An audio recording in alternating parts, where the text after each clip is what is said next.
Hello, kindergarten. It's Mrs. Smith. I wanted to just pray for you. May the Lord bless you and keep you and watch over you during this time.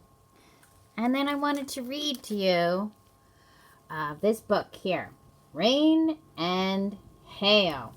And it's written by Franklyn M Brantley, illustrated by Harriet Barton. And since we just did the clouds, I wanted to just do a little bit more about rain and hail. And I'll just read half the book to you at a time. And I think you'll really enjoy learning a little bit more about rain and hail. And for most of you, it'll just be a review. But it's a good review for me, too. We sure have been getting a lot of rain this spring.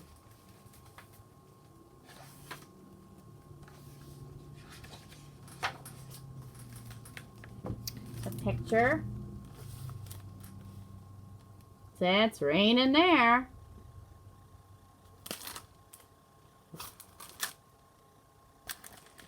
Okay.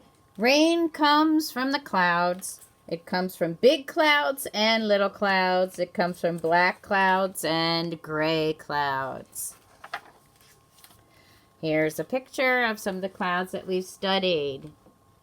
Cumulonimbus, cumulus, stratus, and they also have cirrus in there. All clouds, big ones and little ones, gray clouds, black clouds, and white ones, are made of billions of tiny drops of water. The drops are called droplets because they are so small. Oh my gracious. I'm going to show you this picture here. There's a picture of a drop of water and a droplet. It looks like somebody took a pencil and just made a dot. That's how small a dotlet of water is. And that's what the clouds are made of. If this is the size of a drop of water, a droplet would be just a tiny speck, even smaller than that one. Water droplets come from water vapor. And water vapor is a gas. There is always water vapor in the air, but you cannot see it, you cannot smell it, and you cannot feel it. Water vapor is made when water evaporates. That's a big word, isn't it? Evaporates. That means the water changes from a liquid, splish splash, to a gas. Right? In the morning, put a teaspoon, this is an experiment for you to try. You could see water evaporate if you just be patient. In the morning, here's a little child, and he is putting 1 teaspoon of water into a little plate. And then at night, he's looking at that plate, and all he sees is the white bottom. The water is gone. Where did it go? It evaporated it. It turned from a liquid into a gas. So it says in the morning, put a teaspoon of water in a saucer. That night, it may all be gone. Heat in the room made it evaporate into the air. That would be a really cool experiment. I would love for you to do that. Let's look at the wet clothes hanging on the clothesline. If any of you have done that or put a towel on a fence after going swimming, and after a little while, it gets dry. When wet clothes hang on the clothesline, the water in them evaporates. The heat from the sun changes the water drops and droplets into water vapor. The water vapor goes into the air. Up it goes. Most of the water vapor in the air comes from lakes, rivers, and oceans. Here's a picture of a little girl playing in a little tide pool near the ocean. The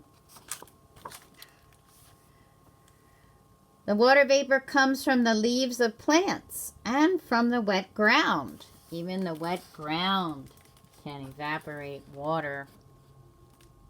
Leaves of plants can evaporate water.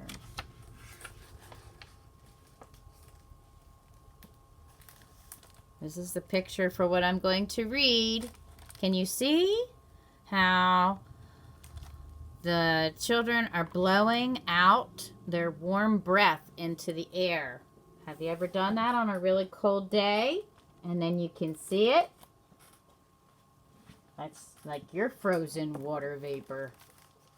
The heat from the sun causes the water to evaporate. The water changes from a liquid to a gas.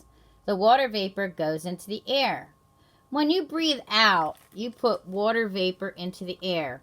Usually you cannot see the water vapor, but it is there. If it is cold, you can sometimes see your breath.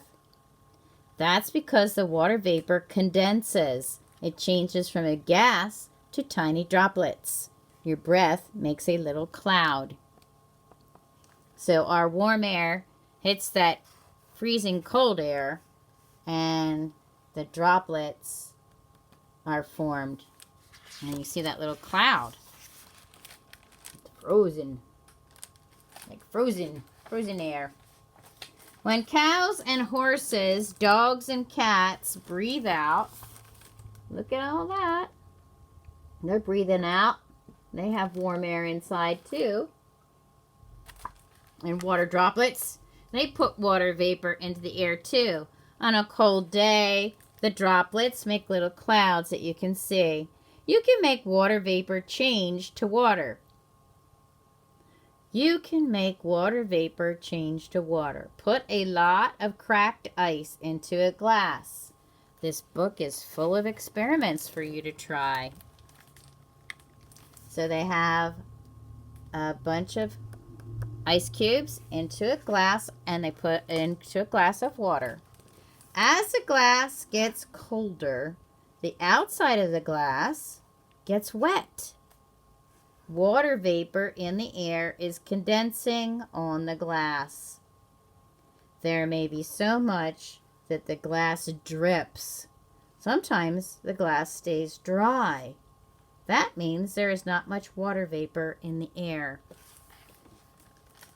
All right, so the reason that this cold air is hitting the hot air around it, and the water vapor that's in the air is condensing on that cold glass, and sometimes it drips down. I've had that happen. That's one of the reasons we use coasters, because sometimes the glass, they say it sweats, but it's really condensation.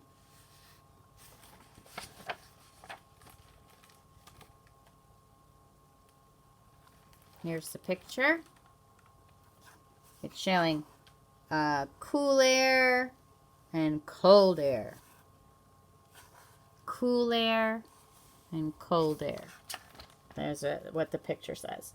The air holds the water vapor. Breezes carry it from one place to another. Much of the vapor moves up and away from the earth. Air above the earth is always cold.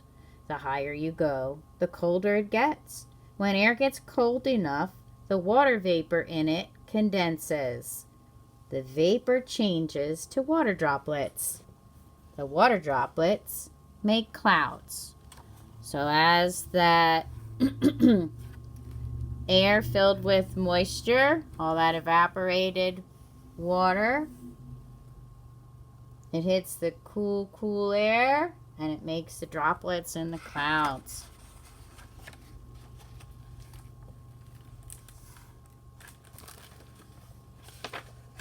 And I am going to stop there. I only wanted to read for about 10 minutes. So we're going to stop where the Evaporated water is in the air and it's going up and making clouds, little droplets, and that makes the clouds. Okay, and we're going to stop there, and then I'll read more next time. God bless you, and I'll see you soon. Bye.